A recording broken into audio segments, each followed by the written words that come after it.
Coming up on Maine Challenge, Sara Gideon, candidate for the Democratic nomination for the United States Senate.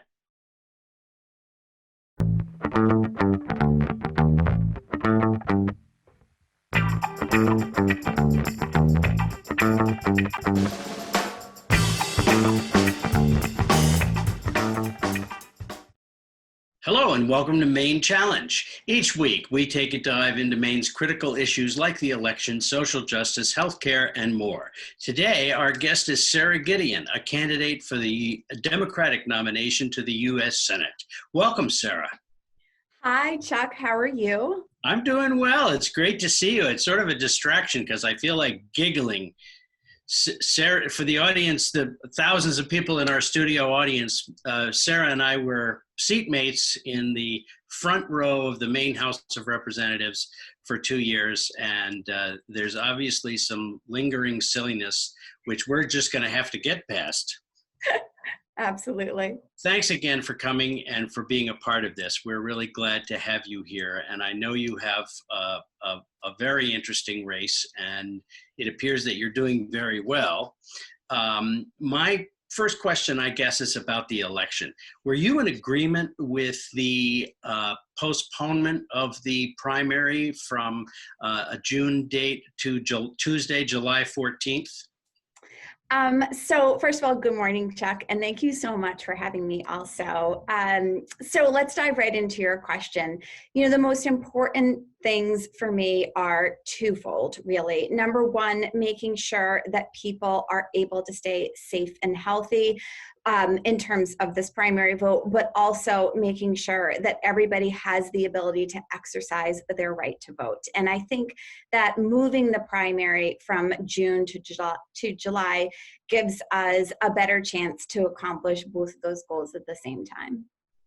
I have a question about ranked choice voting. Is ranked choice voting going to apply in the primary? Yes, ranked choice voting applies in both the primary and the general election in this race. Okay, because there are a number of candidates, 3 on the Democratic primary, and so that's obviously an interesting point, and also in the general. I'm glad to know that for a fact. Yeah. Do you plan to participate in forums and debates with the other candidates? Yes, so we I anticipate that there will be a couple of hopefully televised forums and debates where people statewide are able to watch us. And I know my team is currently having conversations with a number of groups about exactly that. Great. There have been a number of organizations that are very interested in this race and supporting Lincoln County Indivisible, which is the producer of this show. And I know everyone is interested in how this race is going. So it's really, we're lucky that we have you here. Putting on your Madam Speaker cap for just a moment, as the Speaker of the Maine House of Representatives, do you anticipate that there will be a special session? Well, yeah, so interesting that you said putting on my speaker's hat for a moment. You know, it is interesting both holding one elected office and running for a different one at the same time. And one thing that I have found during coronavirus and this pandemic is that those two hats in many ways become one, because it's really about reaching out to people and helping people and connecting them to resources, which leads me into your question about special sessions. So first, I think what I want to start with is that in the legislature, we did adjourn earlier than we normally would have. And that was because we looked around at these 186 people from every part of the state and realized that not only the joining of these people together in 2 rooms, but also all of the staff and the public who come to these buildings also, were really in danger of becoming super spreaders. So we worked hard and very, very swiftly to bring together packages of bipartisan legislation to help people in Maine deal with coronavirus. And then we did adjourn. Now, we are asking ourselves the question every day of what work do we need to make sure that we are able to complete, and also what's happening for people in the state right now. And is there a way that we can participate and help the administration in this way? So we're currently thinking about those things. Next week, we are still determining the exact day.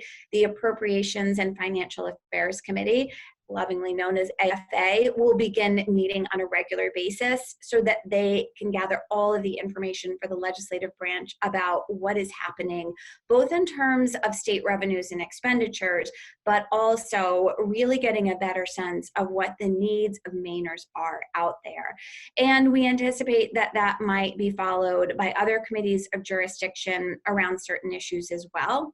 And in the meantime, the question of whether the legislature itself comes in for a special session is an ongoing question, and one that we're just monitoring closely.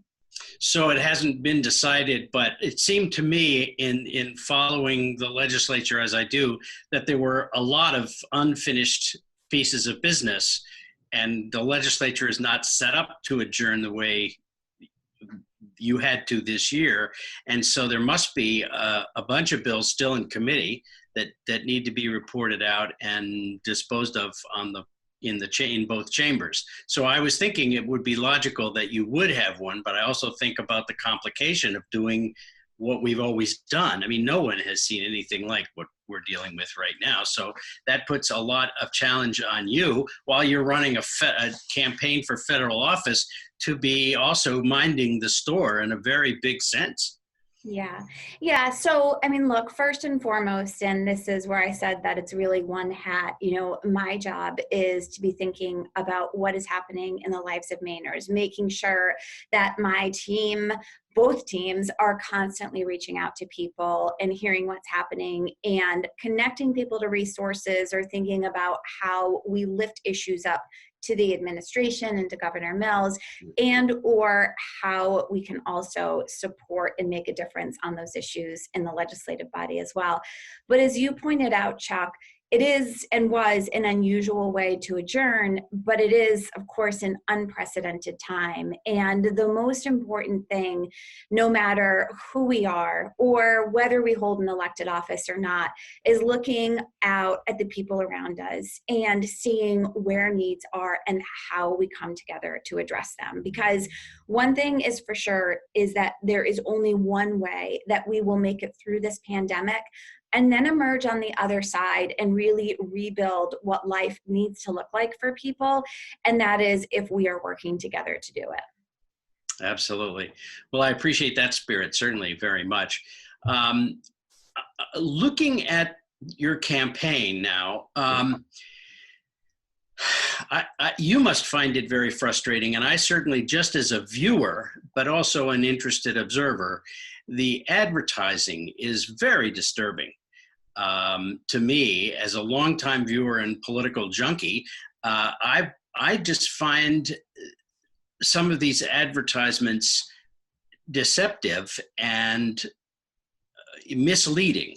And I'm especially offended, and I would be happy to say this face to face with Senator Collins and her staff, but the idea, and maybe I have an insider's view of the budget process as a former legislator, but the idea that they would say Gideon's budget raises tax, I mean, that is so personally offensive to me that they would try to paint you that way, that I want to see you come out with a knife. I mean, it's just, and I know you won't, that's not your style, but would you say something about how you feel about these ads? I mean, your ads are not nearly as vicious, and there are some PAC ads that you didn't create, that your campaign, that aren't from your campaign, that are on your behalf, that are negative against Senator Collins. She's not the only one doing this, but hers are really vicious and misleading, and it disturbs me, and I'd love to hear your thoughts on it. Yeah. So, Chuck, you bring up a good point in a couple of ways that I want to touch on. The first is just the whole concept of dark money out there, and the fact that there is a tremendous amount of attention on this US Senate race in Maine, because for people who don't know, who might be watching, this Senate race in Maine really could determine who is in control of the United States Senate. And so that's a really challenging place for us to be as Mainers, because it means there's a lot of outside attempts to influence, and that's dark money. Those are the PACs who come in and run ads against both sides. And I want to point out that the reason why those ads are able to run in the way they do without disclosures is because Susan Collins herself was the deciding vote against this bill called the Disclosure Act in the US Senate. So that is something that we need to change, and it's actually one of the things on the very top of my list that I want to do in the US Senate, making sure that people as individuals have a greater voice than special interests, a greater voice than corporations, and that means passing something like the Disclose Act and overturning Citizens United as well. But in terms of these ads that you're talking about specifically, and the fact that Senator Collins is running negative ads against me, well, a month and a half before even the primary is coming, I think says a couple of things. Number one, I think that the Collins campaign is very, very worried about this race in a way that they really have not had to be any time in the past almost 4 years.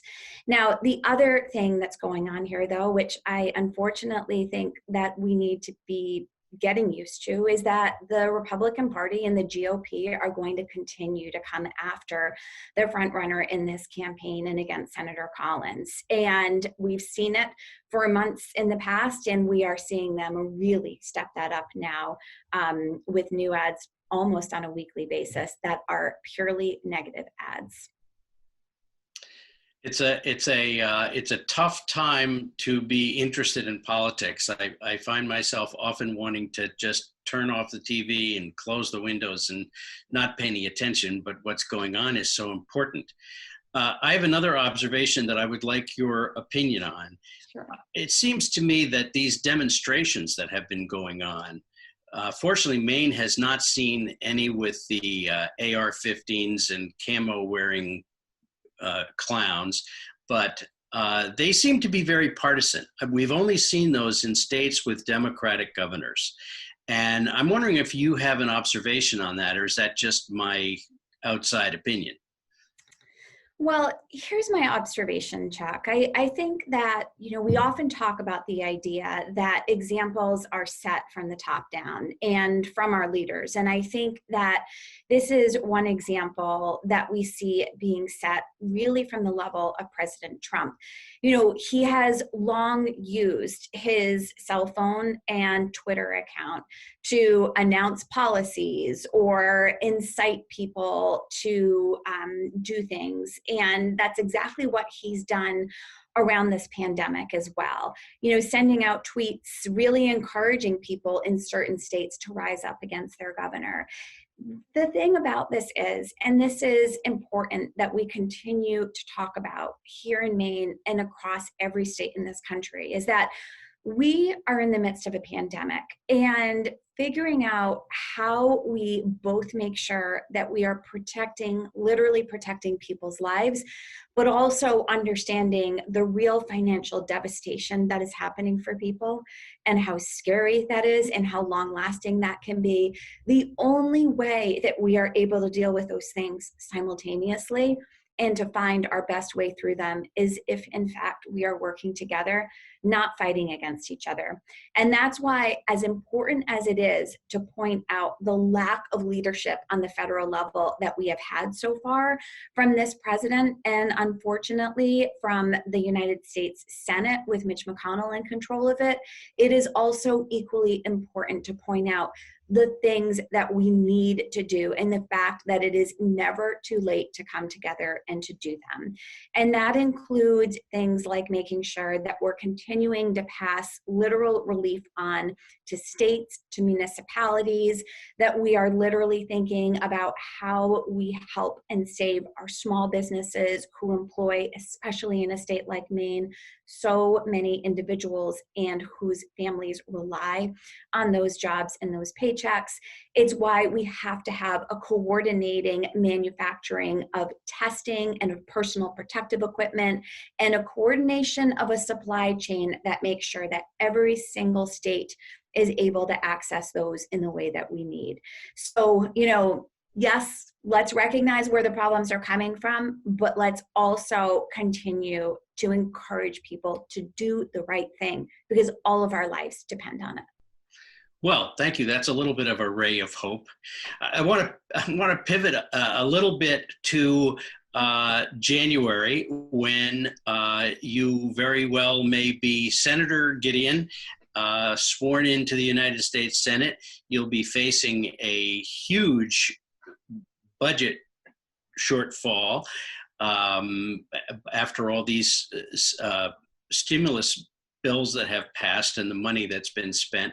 But also you're faced with, I think, some really serious healthcare challenges for all of your constituents. And I've looked on your website, and I've seen your support of the ACA, the Affordable Care Act.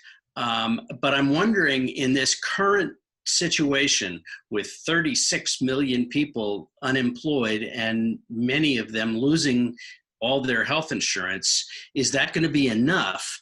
And maybe you could give us a little thought about Medicare for all, universal health care, single payer, whatever the term becomes, where you would be on healthcare.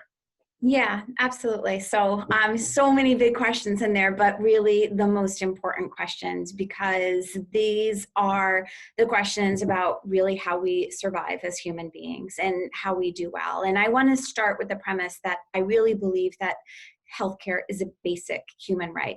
I was brought up in a family with my dad as a pediatrician, my mother in behavioral and mental health, and they demonstrated to me what it means to care for somebody else and how important access is for everybody. Now, look, even before COVID-19 hit, we knew that we had a real problem with healthcare in this country. The cost of healthcare is far too high, and also access to healthcare, especially in a rural state like Maine, can be very, very challenging. Our rural hospitals, already too far and few between, are always in danger of closing and living on incredibly tight margins every single month.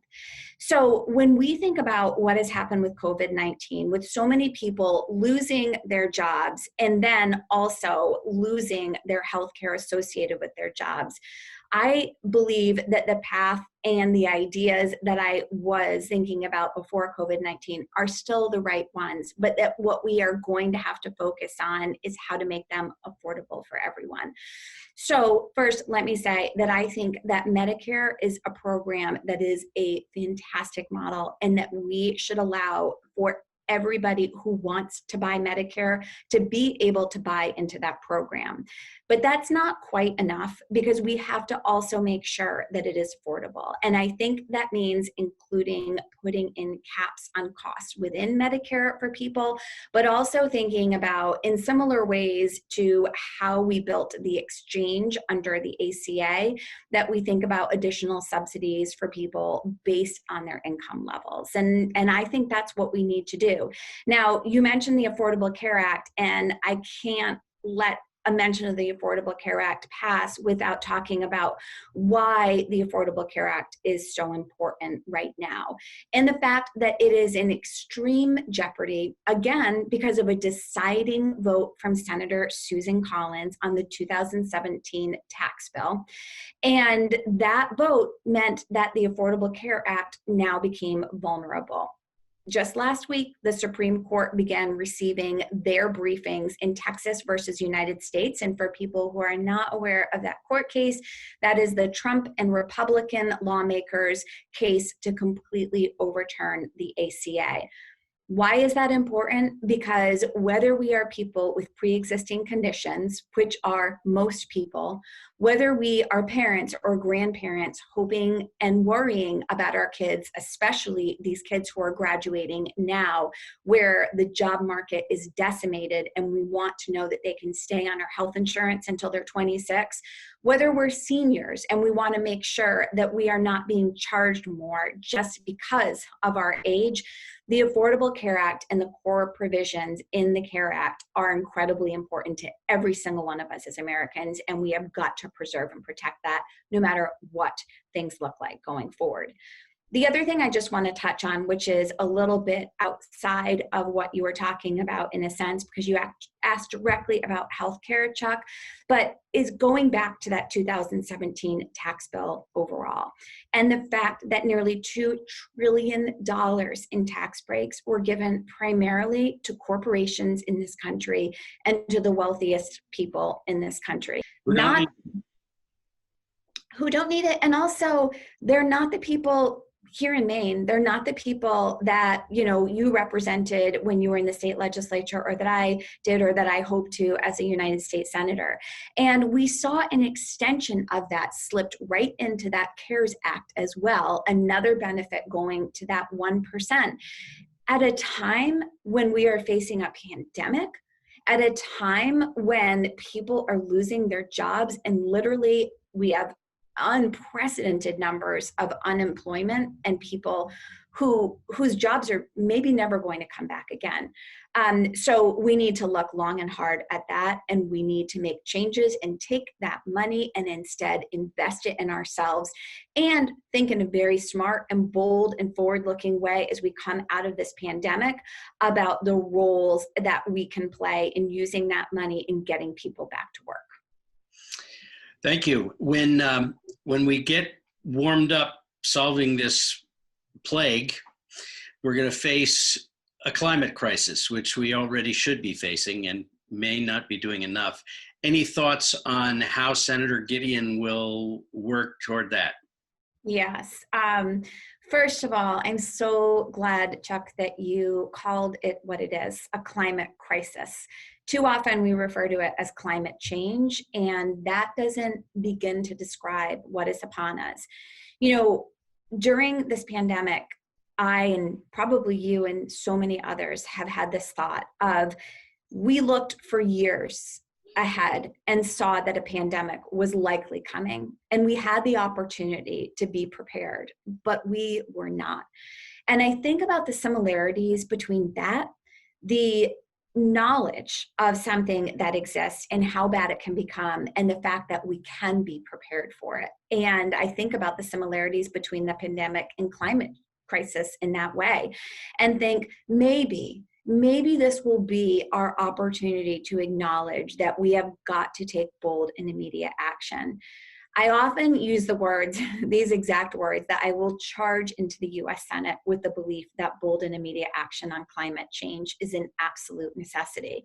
And I think it starts with recognizing that our entire economy and really our infrastructure in this country was built on fossil fuels, and that it is going to take a tremendous amount of change to turn what is now a crisis for us instead into an opportunity. We need to think about how we overhaul some of our infrastructure systems. That includes our energy grids. It includes our transportation system. We need to think about how, in doing that, we can build clean energy jobs. Yes, that are in the short term in terms of, for example, building renewable energy projects, or thinking about how we both build new housing that is net zero, or continue to transition our old housing. But it's also an opportunity in a different way, because as we know here in Maine personally, but across this country, we have really seen a loss of manufacturing jobs.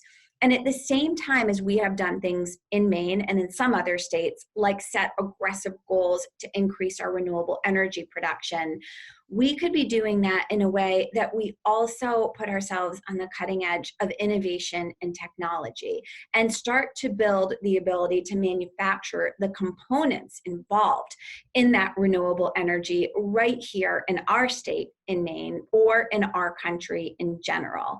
And instead, what we've seen over these past decades is that we have largely ceded that to China, to Germany, and to other countries. So there's such opportunity here at the same time that we fight climate change. And just a couple of other things that I want to say in that, number one, this country needs to rejoin the Paris Climate Accord absolutely as step number one with the new United States Congress and a new United States president. But we also need to go even further than that in setting the most ambitious goals that we can to reduce dirty carbon emissions and increase renewable energy generation.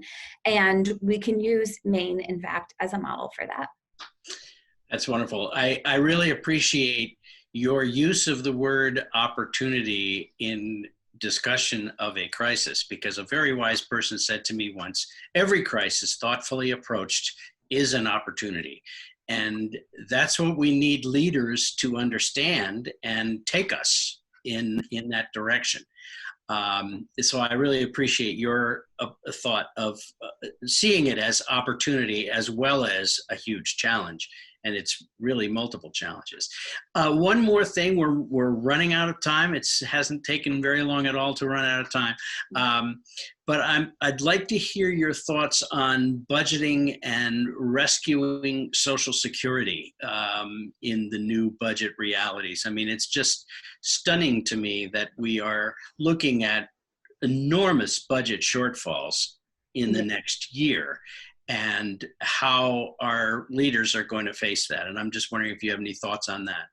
Yeah, well, I mean, first of all, Social Security, Medicare, Medicaid, all of these programs are programs that we as Americans, but especially we as Mainers, being demographically the oldest state in the nation, rely on very, very heavily. And if you remember going back pre-COVID-19 to January, February, we had this president talking about making major cuts to these programs, the exact opposite direction that we need to go in fact, because number one, we need to recognize that our aging populations or our populations of people who have disabilities and who rely on both Social Security and Medicare for those reasons still need those programs. In fact, we have to also recognize that they are getting close to insolvency. And so instead of thinking about how we cut back on them, we need to do exactly the opposite and think about how we strengthen them. I think that there are a number of ways in which we do that, and they probably need to be explored in the context of the changes that coronavirus and this pandemic has wreaked on all of us, because previous proposals have focused on, for example, some uses of taxes. And I think in order to really answer that question in its modern context, we need to understand the full extent of how coronavirus has impacted our economy and jobs, and then think about it. And I'm quite sure I can't answer that question, honestly and well on this day because of that. Well, thank you so much for participating. We're all out of time, but I really appreciate your taking the time to join us, and I hope you will again. I wish you all the best in the upcoming primary, and let's stay in touch. And I just thank you very much for taking part, and good luck in the campaign. Thank you so much, Chuck. It's wonderful to see you. Please join us again next week on Maine Challenge, a production of Lincoln County Indivisible and Lincoln County TV.